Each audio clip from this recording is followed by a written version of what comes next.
اس رات کو 3 حصوں میں تقسیم کرنا چاہیے. یہ جو 12 گھنٹے کی جو رات ہے 6 بجے سے لے کر 6 بجے تک، اس کو 3 حصوں میں تقسیم کرنا چاہیے. چلو اب ہم اس کو تقسیم کرتے ہیں.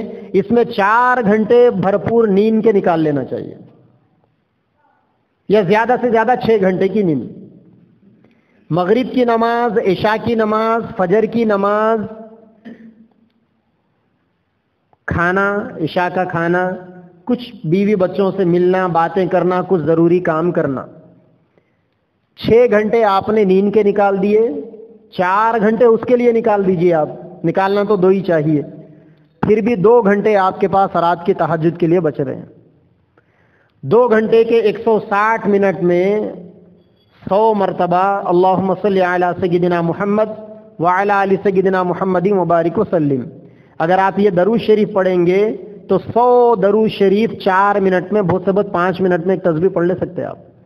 120 منٹ ہے آپ کے پاس.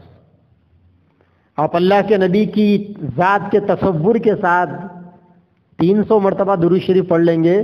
آپ دیکھیں گے کہ ایک ہفتے کے اندر آپ کے دل میں نبی کی کیسی محبت انگڑائیاں لینا شروع ہوئی.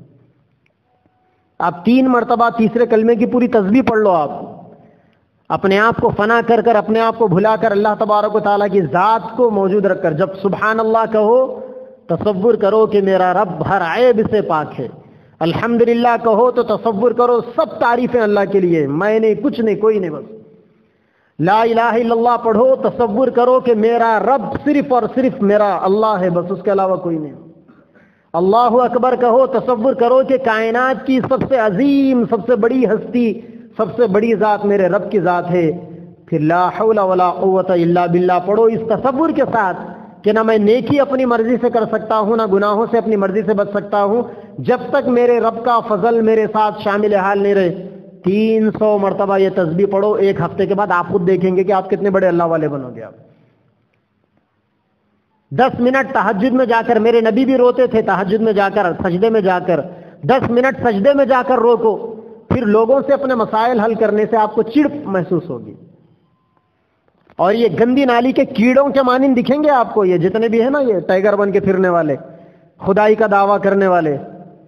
وہ چیز کب آئے گی انسان؟ تیمور نے جب رشید الدین رحمۃ اللہ علیہ کو قید کیا تھا بیڑیوں میں، لوہے کے بیڑیاں ڈال کر، رشید الدین رحمۃ اللہ علیہ نے اللہ کا نام اتنے اثر سے لیا کہ بیڑیاں ٹوٹ گئی تھی. وہ تو تاثیر کب پیدا ہوگی؟ اس کے لیے رات کی تنہائیاں اللہ کو دینا پڑے گا. جب تک آپ اپنی تنہائیاں اللہ کو نہیں دو گے، یہ چیزیں بس سننے میں اچھی لگے گی، اس کا ٹیسٹ کسی کو مل نہیں سکتا، کسی دل، کسی دماغ پر سے اس کا مزہ گزر نہیں سکتا. تو یہ رات، یہ بڑی سرما کی بڑی راتیں ہیں، ان راتوں کو تقسیم کیجئے. اللہ والے کیا کرتے تھے؟ اپنی راتوں کو 3 حصوں میں تقسیم کرتے تھے. ایک حصہ اس کا اپنے گھر والوں کو دیتے تھے، ایک حصہ اپنے جسم کو دیتے تھے، اور ایک حصہ مکمل عبادت کا. یعنی سرما کے 12 گھنٹے کی راتوں میں ان کے 4 گھنٹے مسلسل عبادتوں میں گزرتے تھے. تبھی جا کر امام اعظم ابو حنیفہ رحمۃ اللہ علیہ روزانہ 100 رکعت نفل نماز پڑھتے تھے. ایک دفعہ جو ہے گھر سے گزر رہے تھے، باہر نکلے، بچہ، چھوٹا بچہ تھا، حضرت کی شان میں توہین کر دیا. اب اماں اس کو سبق سکھانے کے لیے بولی، ارے میاں اللہ والے ہیں، روزانہ 200 رکعت نفل نمازیں پڑھتے ہیں.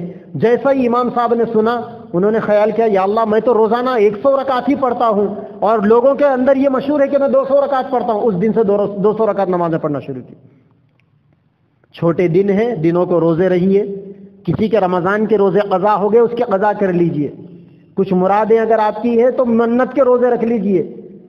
انشاءاللہ صحت مند بھی رہو گے، کولیسٹرول بھی گھٹے گا، صحت بھی اچھی رہے گی. اور راتوں کو 3 حصوں میں تقسیم کیجئے، عبادتیں کیجئے. اور ایک مشورہ ہے کہ اس کے لیے کسی اللہ والے کے ہاتھوں میں اپنے آپ کو حوالے کر کر اگر یہ کام کریں گے تو انشاءاللہ یہ راستہ بڑا شارٹ کٹ ثابت ہوگا، اور انسان بہت کم وقت میں اللہ تبارک و تعالیٰ کی معرفت کے قریب جائے گا. اللہ تعالیٰ ہم سب کو اپنی نسبت کا نور عطا فرمائے. وآخر دعوانا الحمدللہ رب العالمین.